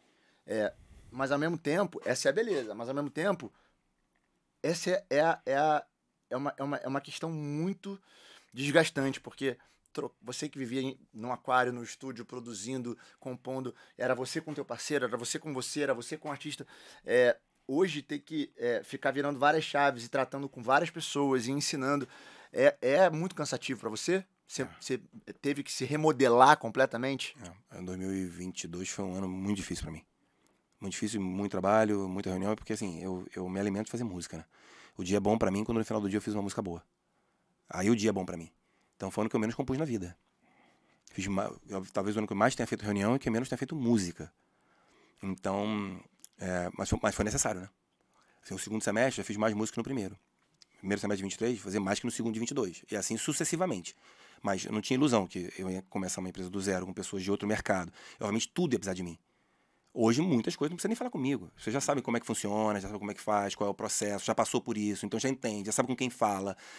Hoje já precisa muito menos de mim. Mas no primeiro momento era a dedicação full time à construção da empresa. E a construção de uma empresa complexa, né? Abrir um CNPJ. Então, voltando pra música, que não ficou claro pra mim. A gente vai trazer aqui o Bozelli, mas a música pode ser entendida também como uma gravadora? Sim. Tá. Ok. Também como uma gravadora. Uma gravadora com mais braços, com mais serviços. Na verdade, a música, ela é a música SA, e embaixo você tem as LTDAs. Aí você tem direcionamento artístico, você tem estúdio, gravação, entendeu? Perfeito. Então, É um guarda-chuva, é um grande guarda-chuva, Exatamente. e embaixo tem seus braços. Exatamente. Então a música, ela é uma gravadora, ela é um estúdio de processamento, ela é publicidade, ela é estilo e figurino, ela é estúdio, ela é a casa music, ela é os eventos da music. A ideia Vem aí o mundo era music. trazer todas as soluções pra dentro. Quando você fala de tecnologia, por exemplo, você fala por quê? Eu falo Porque dentro do porque Traçando um Paralelo e do pouco que eu li, eu ganhei agora há pouco tempo o livro do Benchmall, eu li, por exemplo, a XP ele está na Nasdaq. É uma empresa de tecnologia. Por que eu falo tecnologia? Porque é muito comum um artista pedir o contrato para o empresário. Totalmente. Ele perde, né? Óbvio. Na música ele entra no aplicativo. Ele entra no jurídico, o contrato dele tá ali. Tá bom. Entendi. Super entendido. Isso é tecnologia. É uma plataforma. Ele quer saber quanto é que ele ganha. Tem uma plataforma de royalty, tem uma plataforma Quanto é que ele ganhou em junho? Entra no aplicativo e vê. Prestação de contas. Vai estar lá. Entendi. Então, isso é uma empresa de tecnologia aliada à música. E dados também é muito importante para a gente poder entender o que está funcionando. Uhum. Porque a gente tem um estúdio e não é ela vão ter. E tem sistemas próprios? Tem. Tudo é próprio. Foda. Cara, vai ser. A hora que tudo estiver estabelecido, rodando, a gente acredita num divisor de águas mesmo no mercado. E é um plano para 5, 6, 10 anos? Cara, eu acho que. Depende de onde você está falando, de que tipo de meta você está falando. Nesse ponto que você falou. Eu acho a hora que tiver tudo então, ajeitado. a primeira fase que a gente modelou, 2 anos. Daqui a então. Final de 2023. Primeira fase, final de 23. E são metas bem plausíveis, reais, as que vocês colocaram, e estão chegando lá. Não tem nenhum sonhador. Foda. Todo mundo dentro da música é estudioso do que está falando, entende do que tá da sua área, entende muito da sua área. Ninguém é meia boca assim, quebra um galho. Não. Todo mundo muito bom no que faz, cara. Foda. Muito bom. Muito bom. Cara, falamos de música e depois eu vou trazer o Bozelli aqui pra gente realmente falar só de música, ficar 1 hora falando de música. E aí eu queria que você explicasse um pouco aqui, já indo pra esse lado, pra entrar mais agora. A última coisa que faltou sobre música. Por que o nome música? Tem uma explicação? Não, foi um desafio. Sonoro. Foi um desafio, foi um nome que particularmente eu apoiei pra caramba. Gosto, bonito pra caramba também. Eu acho bonito, acho que a logo com o O é um grau, né? Sim. O O é mais em cima, então é um grau, aí fica música, acho o nome bonito. E eu li há pouco tempo agora lá no Instagram da música uma ideia de... É como se fosse uma assinatura. Além da música, né? Tem embaixo música pra rua, música de rua, como é que... Música do mundo. Foda. Isso é muito bom. Isso é muito bom. Cara, hoje quem tá lá de artista? A gente tem vários beatmakers contratados, né? Produtores, tem o Caetano, tem o Jal, que é beatmaker e é artista. Acertou um hitaço esse ano, que é o Chá de Sumiço com a Mi. Tem o G2F, que é artista e produtor. Você tem o J. Will, que é artista. E o 22, que foi da Ludmilla, lembra? Foda, claro. É muito bom. A gente tem o Macha 10, que tá explodido. 3 milhões de 20 mensais, é produtor. Foda. E tá explodido com as vírgulas que ele tá fazendo, que são dos quebradeiros. Tem os quebradeiros que são da gravadora. A gente tem Lucas e Orelha, que é Música 360, Valesca, Música 360, Camatos, Música 360, Rafa Lucas, Música 360, Foda. Inclusive Editora. Muita gente boa e promissora pra caralho, né? Isso que é bom, né? Muita gente boa e muita gente promissora. A régua artística é muito alta. Tem a Mi, tem a Gabile também, que são artistas. A Gabile é de lá? Também é de lá. Golaço. Muito golaço pra caramba. Ela tem cada vez mais se dado passos, né? Consistentes, assim, é o que eu falo. Às vezes ela não é aquele... Não chegou ainda hoje na vida dela, um show das Poderosas, hoje, mas ela tá todo mês crescendo um pouquinho e mais um pouquinho, isso é muito bacana. Ela é bem guerreira, bem trabalhadora. Quebradeiras eu falei? Falou. Quebradeiras... Que foi uma porrada esse ano, né? Nossa. gigante. A gente faz ele em parceria com o Dinho. O Dinho é o irmão do Jay Zulu, que é um super parceiro nosso também. E a gente faz os Quebradeiros, a gente é gravador e o Dinho é empresário. Pra terminar de falar de música aqui, esqueci alguém? Porque pra depois a galera não ficar na tua cabeça. Tô com medo de ter esquecido alguém. Se esqueceu de alguém, galera, porra, é porque a parada é gravada e acaba que não dá pra lembrar de todo mundo, mas aí vocês entram, quem estiver aí vendo, entra lá no site da Music, entra também lá no Instagram, porque eu acho que muita gente hoje procura pelo Instagram, né, vai lá no Music, acha lá Music, rapidinho vocês vão achar, e a gente vai colocar aqui embaixo também, na descrição do vídeo pra facilitar a vida de vocês. Ela é incrível, tá? Beca Perrê, cara. Eu tive outro dia com a Beca, outro dia, tem quase 2 anos na casa Beca da Dedê, ela é incrível. Ela é gigante, cara. Ela é incrível. Grande incrível. artista de MPB. Grande cantora, linda, né? O lance dela é esse, a MPB? É. Porque ela pode passear por onde ela quiser, né? Ela canta muito, né? Tem todos os potenciais, mas ela é MPB pop, assim, canta de tudo. Fez um projeto chamado Na Beca esse ano. E regravando alguns sucessos da música brasileira e algumas inéditas. Projeto, depois dá uma olhada, é lindo. Projeto lindo. Falando em projeto, Felicidade Black, como é que surgiu, o que é? Porque você me mostrou uma música agora do Lucas e Orelha, essa última Felicidade Black. Caralho, que eu fiquei extremamente arrepiado e achei muito foda. Que eles falavam sobre religião, sobre fé, sobre ser preto e ser macumbeiro. Acho que na música falava macumba, né, essa palavra. Me explica um pouco sobre isso aí, o projeto em si. Cara, Felicidade Black é um projeto, assim, infelizmente no Brasil, a questão racial, ela é politizada, né? Se você é antirracismo, você é de esquerda. Como se uma pessoa de direita, que é liberal na economia, não pudesse ser antirracista. Entendi. Não tem nada a ver. Né? Essa é uma questão humanitária. Ser antirracista, ser anti-homofobia, é uma questão humana. Sim. Não é questão de política de direita e esquerda.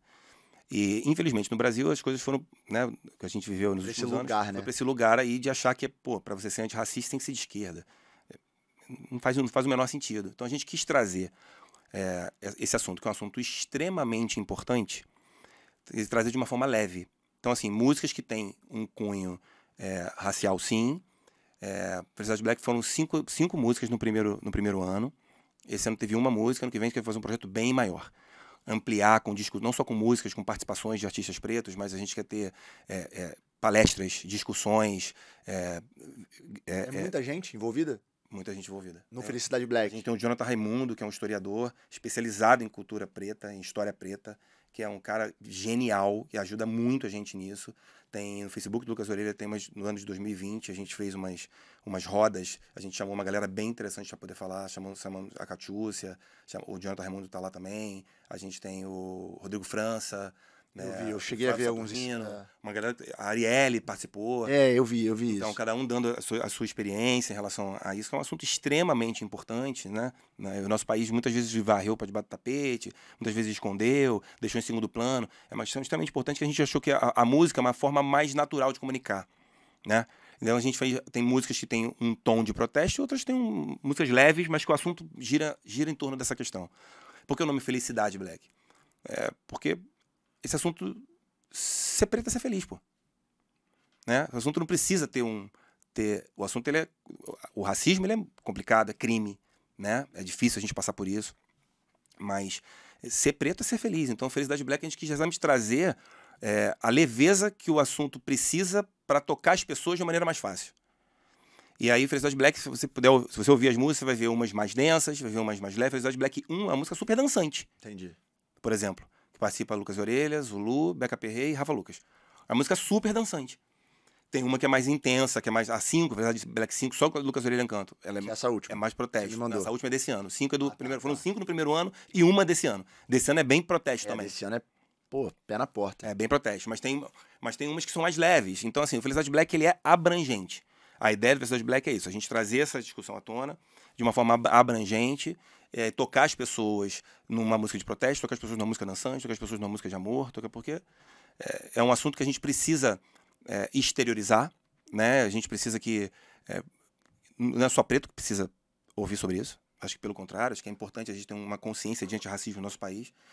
Sem dúvida alguma, pô. É extremamente importante. Então, assim, acho que é uma maneira de tocar as pessoas de uma forma natural, de uma maneira leve e sem politizar, sabe? Acho que isso é um malefício, quando a gente coloca nesse lugar da esquerda. Ah, para ser antirracista tem que ser de esquerda. Tem nada a ver, velho. Tem nada a ver. Você pode ser liberal, você pode ser a favor de privatização, que é de direita, e você ser antirracista. E o Felicidade Black nasceu dentro da música já? Não. A gente fez em 2020 um projeto com a Universal, de um selo chamado TS Vox. A música não existia ainda. A gente migrou, aí agora... Já era um projeto de vocês. Já era um projeto nosso. E aí o Jonathan Raimundo foi fundamental com a gente no processo. Inclusive foi o cara que praticamente escreveu o roteiro do clipe da Elza Soares com a Rebeca. E, cara, um historiador fantástico. Eu comecei a segui-lo, depois que você me falou que as citações da música... Ele fala no final. No final da música desse ano, o texto é dele. Ele que fala lá. Pô, ele é muito, muito inteligente, muito sagaz, muito culto, entende muito disso. E pra gente é uma fonte de informação muito grande, né, cara? Mas eu tava conversando com ele sobre várias coisas. Quando começa a conversar com ele, a conversa E ele tá flui, sempre né? lá? No processo do Felicidade Black sempre. A conversa flui, né? Aí ele tá falando, pô, as famílias pretas é muito comum que é mais comum entre os pretos os filhos serem criados sem pai. Né? Os pais pretos é mais comum. Os pais pretos não criam seus filhos. Aí ele tava falando, cara, você tem noção na época da escravidão que você... Isso é uma realidade? Uma realidade. Tá. É número. Você tem uma noção que na época da escravidão um pai preto ele poderia ser vendido a qualquer momento e nunca mais ver a família dele? Você tem noção que um pai preto poderia ter sua esposa vendida ou sua esposa tomada pelo senhor de engenho a qualquer momento? O cara desenvolveu um sistema de defesa de não se envolver. Porque o filho não era dele. A esposa não era dele. Era do mundo, né? Ele não era dele. Nesse caso, é verdade isso aí. A gente tem 400 anos de escravidão e 100 anos de liberdade, 100 e poucos anos de liberdade. Faltam 200 e tantos anos para empatar. Você acha que você consegue apagar essa história em quanto tempo? Aí ele traz uma visão, uma coisa, por exemplo, que eu nunca tinha pensado. Foda. E é bizarro isso. Porque realmente você podia ter a sua mulher, seus filhos, e o seu dono decidir te vender e você nunca mais vê. Isso é muito forte, mano. E você começa a entender também que acaba que essa parada de ser uma defesa é muito doido, porque talvez seja o que o cara viu o pai fazendo, O avô. que o avô fez e tá replicando, porque a gente já tá falando de 3 gerações, aí você bota aí 150 anos. 150 anos ainda tinha escravidão a todo vapor. É isso. Então... Não, e logo após a escravidão, como é que fazia? Abriu as portas das senzalas e Sim. todo mundo desempregado? Mas não teve uma política para isso. Queria muito conversar com ele, cara. Vou tentar trazer ele aqui um dia. Traz ele aqui, porque ele tem muito conhecimento, cara. Aqui a gente fala só sobre música, mas eu acho que eu posso falar com ele sobre música dentro desse lugar. Você pode falar sobre tudo com ele, porque ele é um cara extremamente culto. Ele sabe muito de música. Se você fizer um musicalizando falando de música preta, ele vai te dar aula aqui. Isso, exatamente. Do como a música pode ou deveria ajudar nesse processo de conscientização. E ele assina o Felicidade Black junto com a gente. Então, assim, ele pode trazer toda essa visão aqui pra você e pro teu público. Porque é importante, cara. Assim, é uma forma de a gente conscientizar, da gente falar e das pessoas pretas se sentir... Seu pai era branco? Branco. Minha mãe preta, meu pai branco, Se ouvir as pessoas, você perceber os pretos se verem no espelho, né? Você sofre preconceito hoje em dia? Sente isso? Cara, mesmo de maneira velada? Sempre sofre. Para as pessoas é natural, porque é um processo estrutural. Mas mesmo sendo bem sucedido, estando num lugar bacana, morando numa casa bacana, você sofre isso? Você pode... Então, vamos lá. Talvez quando você tá num posto de gasolina ninguém sabe quem você é. Então, talvez quando você tá andando na rua... Você ser bem... Eu não sou uma pessoa pública, assim, tão famosa assim. Pelo contrário. Eu sou offline pra caramba, eu sou low profile pra cacete. Então eu não sou... Eu chego nos lugares, de um modo geral, as pessoas não sabem quem sou eu. Uhum. Na música, muita gente sabe. Mas no mundo real, não. Então, quando a pessoa não sabe quem você não tá protegido por essa... Sim. Por essa camada aí. Por essa estrutura aí. Então, é normal você... Quando a pessoa não sabe quem você é, normal você sofrer, né? Pode falando. Cara, e só ligar aqui, pronto. E isso te dói ainda? Ou você entende como você acabou de me explicar, por exemplo, que é um processo o próprio pai acaba abandonando o filho? Cara, eu escolhi entender que tá melhor do que já foi. Perfeito. Entendeu? E acho que tem muita curiosidade, eu sempre falo isso. Como é que será que vai estar daqui a 300 anos? Eu não vou estar aqui para ver. Queria saber como é que estaria o mundo daqui a 300 anos. Em relação a todas essas pautas, né, que são muito complexas, que tem muita paixão envolvida, que hoje no Brasil, infelizmente, é tão politizado. Mas quero saber como é que vai estar. Como é que está essa questão da anti-homofobia, do antirracismo daqui a 300 anos. Acho que o mundo vai estar bem melhor, né? Acredito eu. Sim, Espero eu acho que sim. O Espero diálogo que sim. vai caminhando para esse lugar, né? Então, espero que sim. E eu entendi, eu procurei aceitar que hoje está melhor do que ontem, mas obviamente eu sinto isso sim, porque a gente... Não importa, o Brahma, se você vê... O racismo estrutural é o seguinte: você vê um branco correndo na rua sem camisa, você vai achar que é um cara fazendo Cooper. Você vai ver um preto correndo sem camisa, Vai achar que alguém você vai achar que está fugindo, que fez um assalto. Isso é o estrutural, né? Você vê uma abordagem policial. É aquele lance que antes de você conseguir levar para consciência, o teu instinto te leva para aquele lugar. Isso que você ouviu. Isso era uma, quando eu era criança, isso era uma piada que era dita. Preto correndo na rua sem camisa é ladrão. Sim. Como várias outras. Há pouco tempo agora eu tive uma aula, cara. Na verdade não foi uma aula, né? Foi um tapa na cara. Eu tava numa gravação de um clipe. Tem um amigo meu, um grande amigo meu que trabalha com a gente, que é da equipe da Melim. E ele é um preto muito bonitão, assim, sempre muito bem cuidado, cheiroso, um cabelão foda. E eu sempre te falei essa porra, né? Eu sempre falo, cara, nasci no corpo errado. Porque eu acho muito bonito, cara. E hoje é difícil até falar disso, porque tudo tem esse lance do lugar de fala, né? Eu não tenho lugar de fala, porque obviamente eu nasci super privilegiado, branco, num país, porra, em que pros brancos as coisas são bem mais fáceis. E aí, eu tava brincando com ele tava chegando, tava muito escuro, né? Eu falei, caralho, pretão, pô, tá bonitão mesmo, hein, cara? Caralho, não dá nem pra te ver direito aí dentro, tá escurão, tá preto. Só que eu falei no sentido de, caralho, cara, eu te acho tão foda, tão bonitão. Só que tinham outras pessoas do meu lado. Isso doeu, machucou pra caralho ele. E ele mudou, ficou meio estranho.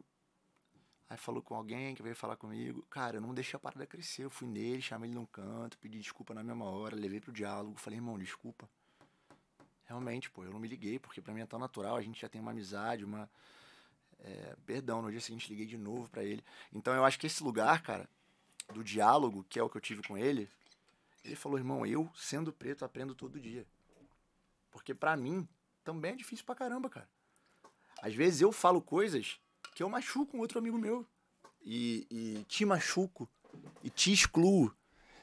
Então, eu tô colocando isso porque, às vezes, até numa de querer ser amigo e brother e próximo, você baixa a guarda, e quando você baixa a guarda desse movimento de atenção que você tem que ter, vem essas frases, vem esse lance estrutural que você tá falando.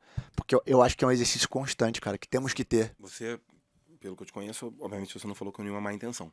Mas você Zero. tocou no lugar dele, num lugar de dor. Sim, é isso aí, é isso que ele me falou. Tocou no lugar de dor do cara. E aí não tem como a gente julgar. Aí entra essa história do mimimi, né? As pessoas dizem que é mimimi. Não, e aí nessa hora, eu não tenho como virar pro cara e falar, irmão, pô, que isso, pô, não faz isso não.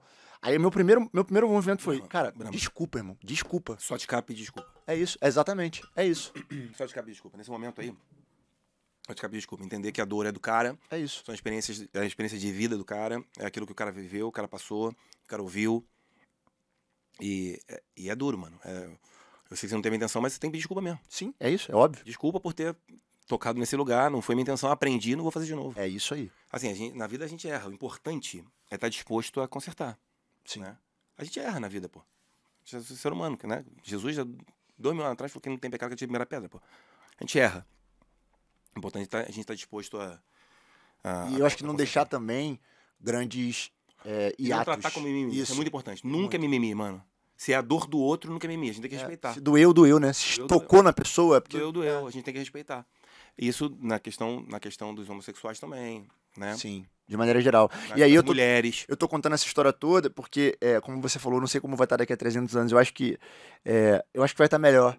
Porque eu acho que se existir isso que aconteceu nessa fagulha de segundo dentro de uma... Da existência humana, né? Super insignificante que aconteceu, insignificante que eu digo dentro de tantas lutas, de tantas coisas. Essa micro situação que aconteceu comigo, que doeu nele, e que a forma como eu reagi e como nós juntos, inclusive ele, resolvemos isso, eu acho que é o futuro. É o cara falar, me doeu, eu falar desculpa, entender, porque também não adianta pedir desculpa por protocolo, Exatamente. né? E depois continuar repetindo. Entender e não fazer mais. É. Sabe o que é mais legal? Hoje a gente tá aqui falando sobre isso, cara. Há uns anos atrás isso não seria falado. Ele seria criticado por ter se sentido mal, né? A vítima sempre foi culpada. Sim. Na sociedade a vítima é culpada.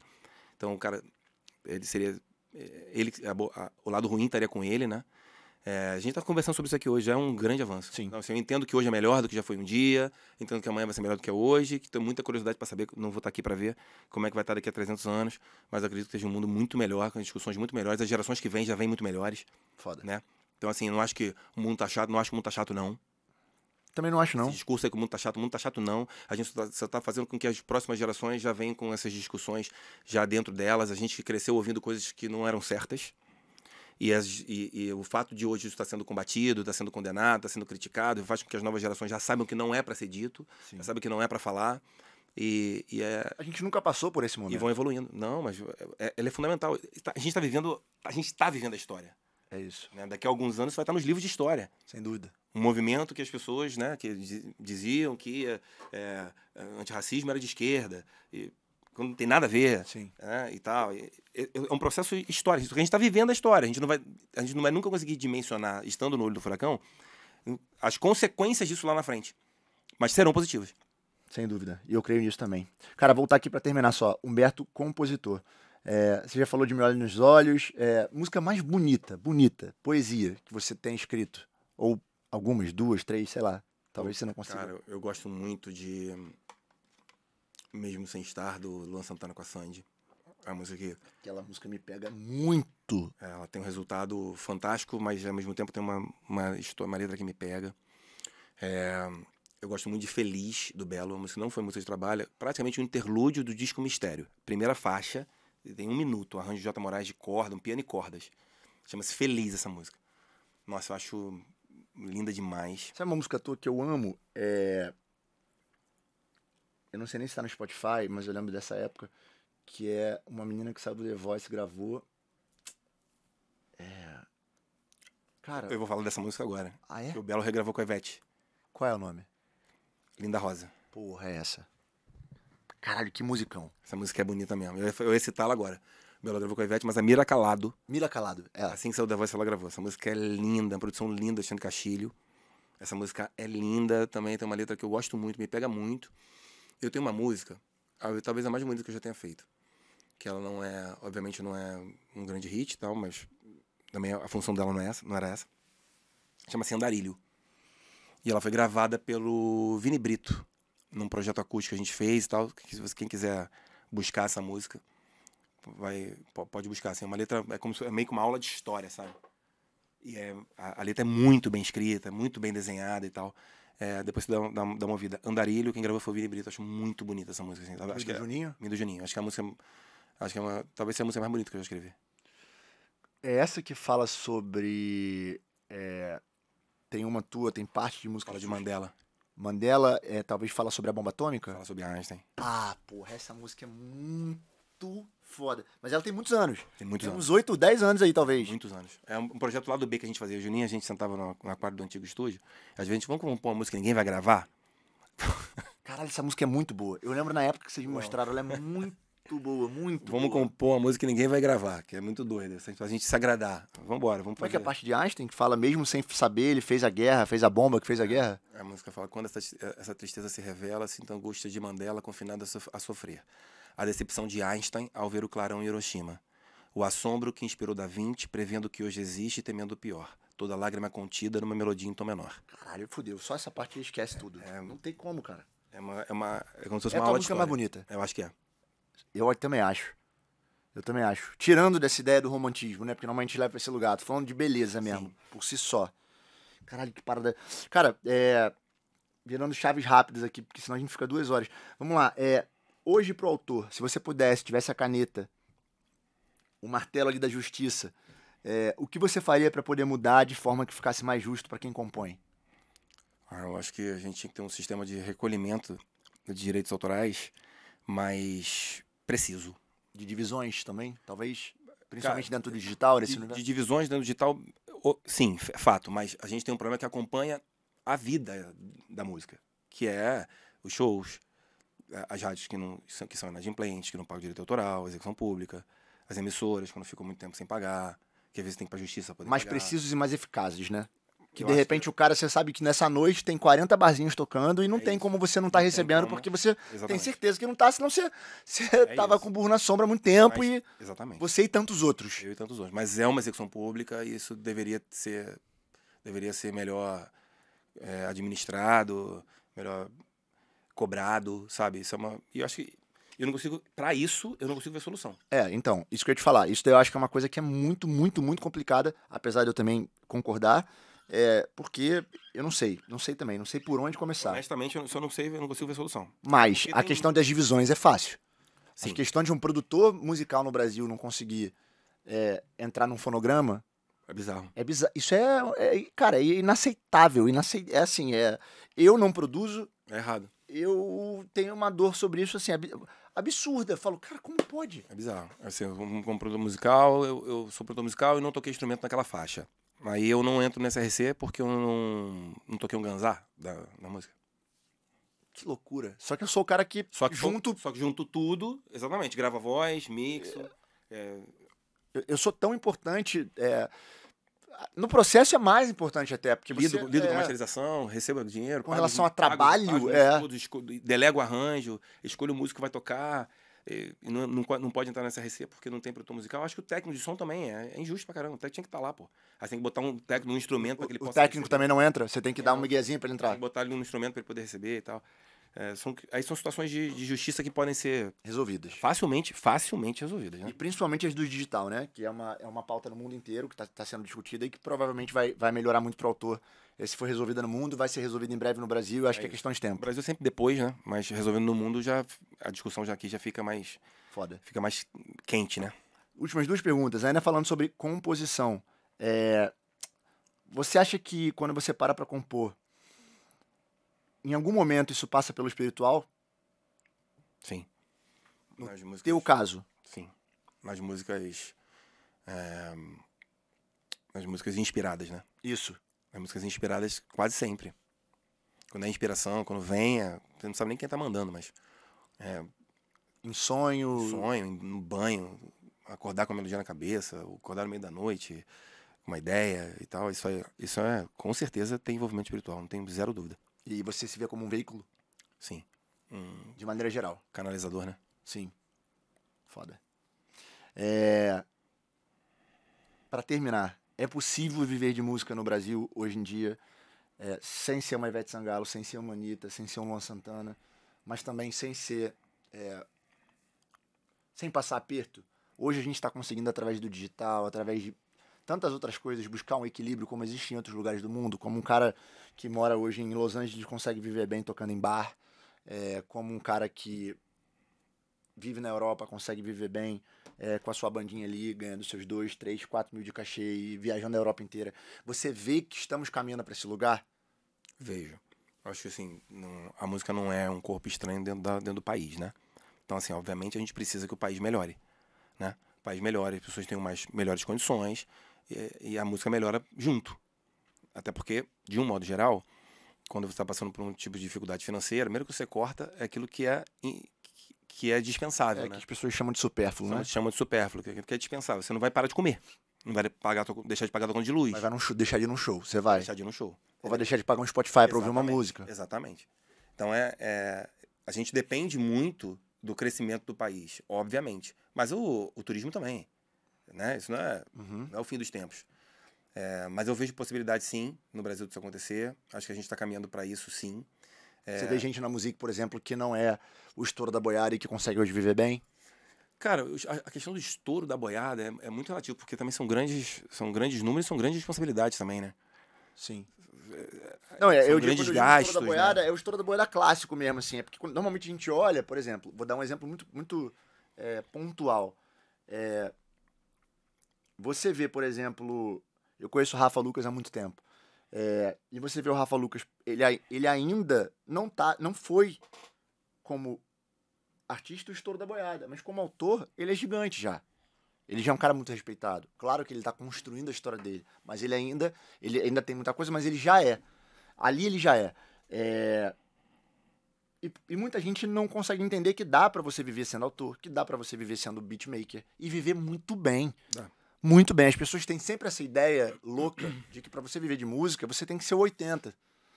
E isso é uma coisa que eu tenho tentado desconstruir ao longo do tempo. E não é por causa do Musicalizando só, é porque eu sinto que isso é muito ruim. Quando você chega em casa, por exemplo, e você fala, pô, pai, eu quero viver de música, na cabeça daquele pai de outra geração, se você não estiver fazendo no Faustão, você não existe. E, cara, isso é uma loucura tremenda. Sim. E aí a minha pergunta é, você consegue hoje entender que tem esse equilíbrio? Você já lida com artistas que, pro grande público, eles não estão no radar, mas que já vivem bem, que já têm uma vida ok, que... Cara, isso não é uma questão da música, é uma questão da arte, né? Sim. Você chegar pro pai e falar também, você é ator. Eu falo, se você não estiver na Globo, ele vai achar que você não é nada. Sim, total. Né? Porque, de um modo geral, as pessoas acreditam que a arte deu certo quando ela consegue uma proporção de relevância do Faustão, de uma novela da Globo. Né? Aí que as pessoas, de um modo geral, acham que é isso. E música é tido como um hobby, né? Ah, o que você quer ser? Você falou do pai. Você quer ser? Ah, eu quero ser músico. Tá, beleza. E o trabalho? É isso aí. Música é trabalho, pô. Sim. Mas é difícil para um cara que está fora do universo, do nosso game, né, entender isso. Um cara que trabalha no banco, né, num meio regular, por exemplo. O filho fala que quer fazer música, o cara se apavora. Verdade. Né, porque fala, pô, é muito difícil, chega no Faustão, são 2%, é verdade. Chega no Faustão 2%, mas como você falou, o cara pode ser um grande autor, o cara pode ser um grande beatmaker, o cara pode tocar na noite, o cara pode ser um artista do top 500. Não necessariamente do top 50. Hoje as gravadoras, pra quem tá em casa e não sabe, elas olham muito mais pra um top 10 mil, pra vocês terem ideia, do que pra um top 500. O que mantém, o que sustenta uma gravadora grande, como uma Universal, como uma Sony, uma Major, como uma Internacional, como uma Warner, não é a bola da vez, não é quem tá no top 200. É aquele catálogo, são as músicas que estão lá naqueles 10 mil que pagam 70% da conta daquela empresa inteira. Então, isso que o Beto tá falando é comprovado, não é um achismo dele, não. Então, assim, você pode ser um artista do top 500, top 1000, top 5000, top 10 mil e ter um valor de digital que cubra o teu custo de produção e você rodar com o teu show, fazendo o teu show em lugares, às vezes não tem. Mas também o teu investimento ele é proporcional, então o teu investimento ele é menor. Sim. Né? O investimento um artista que está no top 50 tem que fazer um investimento muito mais alto, a demanda é muito maior. Então, às vezes... A cobrança é maior. A cobrança é maior. O preço que se paga é muito maior. Você não anda na rua, você não vive, você não... Um monte de coisa. É isso. Então, assim, dá pra você ser um artista sem ser mainstream e você viver no Brasil e você viver honestamente, pagar suas contas e tal. Talvez não... É porque o critério de dar certo, às vezes é top 50, ficar rico, comprar carro importado, morar em mansão. Isso não é critério, né, mano? Sim, não é. Cada um. Tem gente que acha que ser bem-sucedido é isso. Tem gente que não. Ser bem-sucedido, por exemplo... é viver da sua arte. Viver da sua arte no Brasil... Pra mim já é a maior vitória. Porra. É a maior vitória de todas. A cultura é voltar a ter ministério agora, né, cara? Que doideira. Que doideira. Isso também é outra doideira, né? Que se a gente falar, a gente acaba entrando em política, mas é uma loucura. É bizarro, assim. É como se fosse dispensável mesmo, né? Sim. Sim. E não é, cara. A cultura... Eu viu o Lucimaro Filho falando hoje num vídeo, uma coisa que eu falo sempre, né? A cultura é fundamental pra gente poder encarar a vida, né? A vida como ela é, a vida com suas agruras, com suas dificuldades, com suas decepções. O que falta na vida? Ser sonora. Sim. Às vezes uma mesma cena, ver um filme sem música, a mesma cena que te emocionou muito, talvez não vai ter o mesmo impacto pra você. Sem dúvida alguma. Né? E na vida, às vezes uma cena de amor, numa despedida, o que falta é a música tocando. Pra dar aquele glamour que tem nos filmes e nas novelas. Sem dúvida alguma. Né? Da mesma forma, voltando, arte de um modo geral, artes plásticas, teatro, cinema, tudo é importante pra gente poder encarar a vida, pra gente poder suportar a vida, né? Com todas as dificuldades que ela traz. Então, assim, cultura é muito importante. Fora que emprega muita gente, e gera muito emprego, e gera muita renda. Foda. É isso, cara. Terminamos, então, no auge aqui, né? Com essa fala do Betinho. Já estamos indo pra quanto tempo aí, Romulo? 1h30? 1h30. Porra. Cara, muito obrigado pelo teu papo. Acho que a gente conseguiu bastante coisa bacana aqui. Eu tentei pontuar algumas coisas que eu acho que são importantes pra quem tá em casa. O Musicalizando, na verdade, o podcast, ele é pra trazer lucidez mesmo. E a gente falou disso aqui. A gente falou de muitos pontos pelo ponto de... através dessa lente da lucidez, né? Como, por exemplo, essa última fala tua aí, né? O que é ser bem-sucedido, né? Acho que às vezes só viver de arte já é uma vitória, né? Então, obrigado pelo teu tempo. Muito obrigado. Volte sempre, a casa é tua. Ó, vou chamar a música inteira aqui, hein? Pode chamar. Vai Chamar ser o Bozelli. É legal trazer essa informação pra galera. Chamar a Luísa, o Matheus. E vamos falando. E obrigado vocês aí pela companhia. Até o próximo podcast. Abraço.